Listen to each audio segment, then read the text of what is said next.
Hi, I'm Carla Cannon, and I wanted to talk today about how we are going to approach some Canadian history this year. I did a previous video talking about what we had done for the Canadian provinces. So we studied about a lot of geography and smidgy of history, but really not much. Because I wanted to really dive into Canadian history in a chronological order and have the kids have some background and knowledge about where things were. So for us, that worked out really well. Of course, you can do it a million different ways, but for our family, it worked out, it simplified it for us to do our provinces, and so now the kids are familiar kind of with the landscape, where things are, and then to build on that, now we're diving into the history aspect. So, and it's been really neat because it's a fun way for them to review what we learned about the provinces, because I'm like, okay, like, you know, when they came into Hudson's Bay, they're like, oh, we remember where that is. So yeah, that's how we've broken it down into a manageable amount. And so I really wanted to make history exciting and alive for my kids. My mom, who many of you know, did just an amazing job of that growing up for us. History to me growing up was not a dull subject. It wasn't boring. It was, when we studied history, it's like we went back in time and we got to know historical characters like they were our friends. You know, they seemed like real people to us. We read living books, books that were interesting. History was not something out of a textbook for us. And I didn't even know that some people found history boring until my first university history class, and I sat down and was listening and looking at the textbook. I thought, oh my goodness, that's not what history is. And then I quickly transferred out of that class and found a better one. But anyways, so I just had such a great background with history growing up, and I wanted to share that with my kids. And so I was thinking, okay, how can we make this really fun? For our Canadian provinces, we spent a lot of time making a scrapbook about all the provinces, and that was something that we really enjoyed, but I wanted to streamline this a little bit more, so we're doing a timeline, but I bought one. We're not doing any writing for it, and I'll show you that, and that will make it zip along a little faster for us. And so how we're approaching it is, of course, first of all, of course, is reading. We have to read. Great books, for me, is the foundation of anything that we learn about. And so the main backbone of what we're using, bear in mind my kids are going into 5th grade. Naomi is turning 10 here in a couple weeks, and my son Nathan turned 7 a couple months ago, and he's going into grade 2. So this is the age range that I'm gearing this for, but you could easily add or take things away for older and younger. So anyways, then you know the background of where we're coming from. But so the basis for our reading is the kids' book of Canadian history. So this has been just a lovely book. It's not a big one, it's a hardback. You can get it on Amazon.ca, and it has just enough information that it's interesting, you know, a good amount for each day. Let me see here. So, you know, the meeting of cultures. This was, you know, about Samuel de Champlain, and then it's got like a little biography on him. And I've been really happy with this book. The kids enjoy it. We'll read a couple pages in our morning time when we sit down, and that's been working out great for us. Good amount of information, but not overwhelmingly so. And just doing a couple pages a day, sometimes 3, depending on how it flows, has been really good. So this is kind of the spine of our reading. I have another book. I don't believe these are in print anymore, but my point in showing you this is if you have other resources, you can tie them in as you want. This is from a Childcraft, old Childcraft encyclopedia, and it's the Childcraft Children's Story of Canada, not to be confused with another big thick book that's called The Story of Canada. So if you happen to have one of these laying around, it's good, but again, it's, you know, a couple pages each day is all we're doing. So that's been working really well. So that's our reading and our morning time thing that we do together. And then in order to kind of make it all stick, I wanted to do something kind of different, and so we had done when I was young, it's called History Tellers. It's actually a lady in Red Deer came up with this, and you can just, if you just Google search History Tellers, it's right there, History Tellers. You can find their webpage and all the information on it. And what this is not a complete curriculum. This is kind of, the skeleton. You need to supplement it with a book like I've done, but it is a really, really fun way for kids to remember and practice what they're learning so that you don't just read about it and then it's gone the next day. So what it is it has hand symbols for major events in Canadian history to help you remember. So I'm going to show you a couple just so you get the idea. So it starts off, First Nations, friends of the earth, masters of the land, exploration, colonization, Vikings, Vinland, European powers, England, France, and Spain, glory, God, and gain. So basically, I hope you enjoyed that. Thank you very much. Anyways, basically, so what it is, it's hand signals or symbols that the kids do that they learn for each of for major events in the Canadian history timeline. It's kind of like a living timeline, I guess you could say. And then the teacher guide that comes with this is fairly straightforward. So for each symbol, like First Nations, Friends of the Earth, there's this little teacher guide. So they have, a little picture. There's it shows you how to do the hand signals. There's also a little DVD that comes with it that shows you how to go through it all. And basically you learn all of Canadian history, I think in 90 seconds is what they say. So, but we're learning one at a time and then doing the background with it, so the symbols actually mean something to the kids. So that's why I said, you need more than just this. But this is a fun way to remember everything that you're learning. So for example, like exploration, colonization. So there's the page on that, and it gives you just a little summary of information to talk about. It's a good kind of way to discuss what we've read in our morning time. We do this, towards the end part of our morning time. And then once again, they've got this little Simon guy. It tells you what the symbols are. And then what's kind of neat is for each, for exploration, colonization, then you get a student book and it's coloring pages. And so I made a little do-a-tang folder for all my kids, including my youngest, who's only 4, but then she feels like she's kind of part of things and she's learning the symbols too. And so for each one, they can do a little coloring page. And, coloring for my kids is hit and miss. Sometimes they like it, sometimes they do not. So whether we'll do a coloring page for every single one or not, so far they're doing it and they're liking it, and we'll let joy lead us in that. I'm not going to force them to do a coloring page if they don't want to. But, so anyway, so that's the little hand signal, and then a little summary of it, and then a coloring page. But I think it's kind of neat because then they sort of have I like that they're, have a gross motor thing that they're doing for the thing in history, and then they also have kind of like a visual picture that goes with it. It's just all to kind of, help them remember these things. So, yeah, so I think that's kind of neat. So we're doing that. So we read, we're doing our hand symbols, and then the last kind of piece of our Canadian history is a timeline.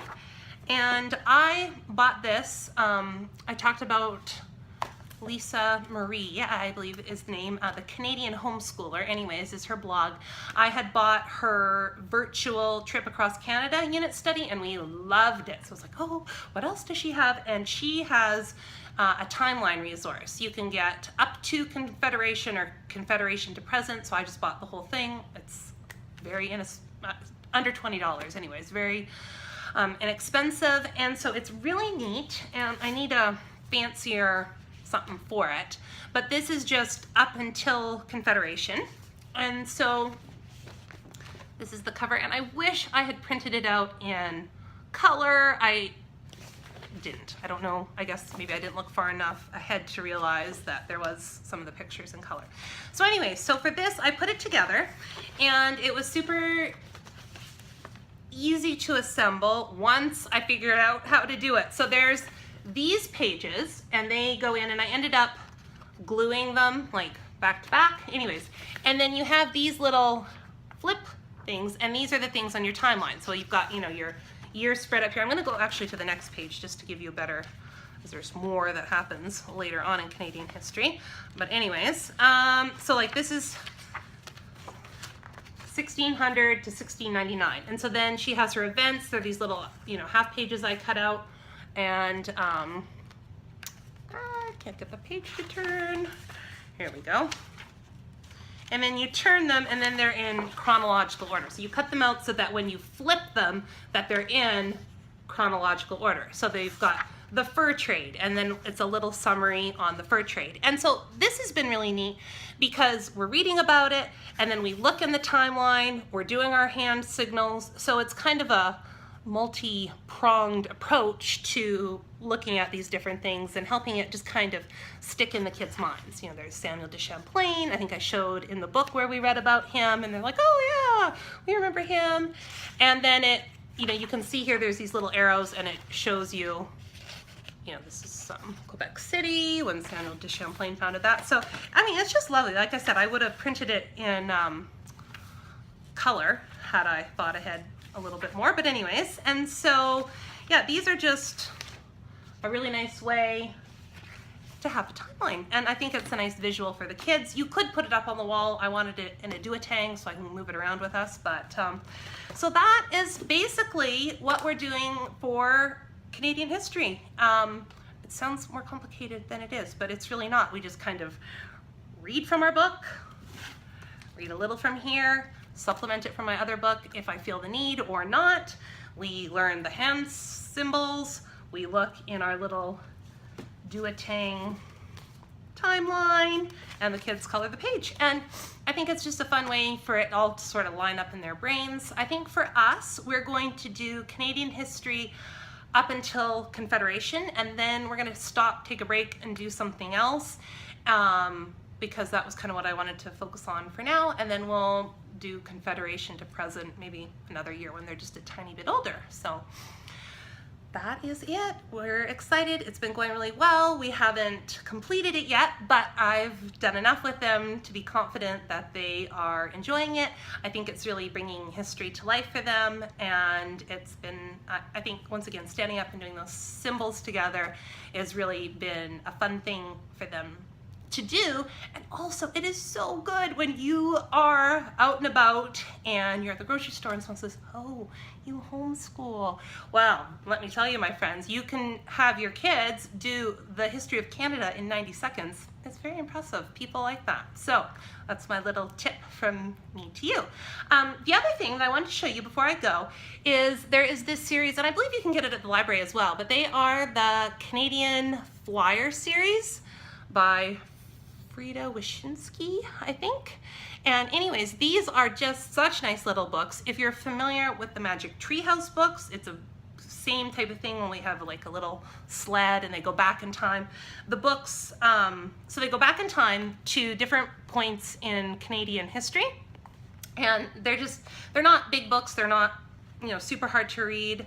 Like I said, if you're familiar with Magic Treehouse, they're very similar to that, only they focus solely on Canadian history. They don't go chronologically, but they go back, and these two kids go back in time and experience different points in Canadian history, and they're a lot of fun. So I read the first one to my kids and we really enjoyed it, but just because we've got other things going on, I've decided to have my 10-year-old read this to my 7-year-old. So they're working their way through the series. I think there are around 16 books, something like that. So yeah, that's a fun way to kind of experience some history, and then it gives them, you know, when we hit something that they read about, they read the one on Martin Frobisher, and when we were talking about that when we were doing history, they're like, oh yeah, we know all about Martin Frobisher. I was like, you do?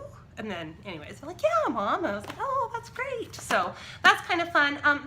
We also have these I think are from, I was younger. Mom had given them to me. They're Professor Noggin History of Canada, and I think they're a little hard for my kids maybe right now, but I think if we pulled them out, it's kind of like a trivia type game. So I think that's something I could pull out a little bit at a time and do some of those, so that could be fun. If you have kids who like trivia, that would be really good for them. There's also the Geography of Canada one. So just another way to kind of keep it exciting, keep history alive. And the last book that I wanted to show you was one by Kerry Wood. If you're familiar with Kerry Wood Nature Center, this book is by the man, Kerry Wood. And my mom, it's so wonderful. It's such a wonderful book. And I don't know that we're going to read it yet because I think it'd be too much for my second grader right now. But it's called The Map Maker. And it is the story of David Thompson. And since we are so, where we live where we do, and we're so close to Rocky Mountain House in that area, this is just a great book to do as a read aloud. So I remember my mom reading it to us, so it's a great recommendation. I think that we'll do it probably when my kids are a little bit older. So anyways, I hope you got some ideas of some ways that you can make history alive and fun for your kids and really make that the goal. Yes, we want them to learn about Canadian history, but at the same time, we want it to be something that they look favorably upon. And I think it is easy to get hung up on, well, will they remember it, or do they remember it perfectly? And we're not testing them, so how do I know they're remembering? But I don't think that's important. And not that we don't want them to learn, we do. But more than remembering facts or dates or memorizing certain things for an exam is I want my kids to do, what my childhood was, is we learned all this stuff, but to put in them the love of learning, to know that learning history is interesting and fun, and it's something that as an adult I can get excited about too. I'm not like, oh, okay guys, it's time to do Canadian history. That's not going to get them excited, and it's not going to serve them well as adults. Whereas if they can be excited and have a passion for learning, I mean, that is a greater gift than making sure that they memorize when John Cabot landed in Newfoundland. Those dates, they can look that up. That's what Google's for. But giving them the knowledge to know how to look something up, that's invaluable. And I think the other thing to point out is that I had a great teacher. I had the best teacher. My mom is amazing, and I had an amazing homeschool experience. We did all this stuff. I learned Canadian history, and I've forgotten a ton of it. But that's okay. I've functioned fairly well as an adult, and now I can rediscover it and learn it in a different way, in a different time with my children.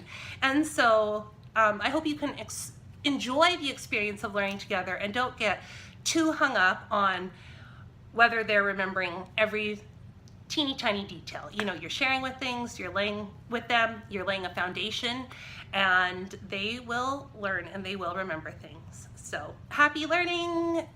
Yay Canada. I've got my Oh Canada shirt on, which is, I love this shirt. I married an American, and so I was in the States for 10 years. So I love that I have this shirt and that it says A on it, because I got teased mercilessly for quite a few years for saying that, and now we're back in Canada, so it's fun that I can say A and not get made fun of, as long as I don't say it quite like that. So have a great year and happy learning with your kids. Bye.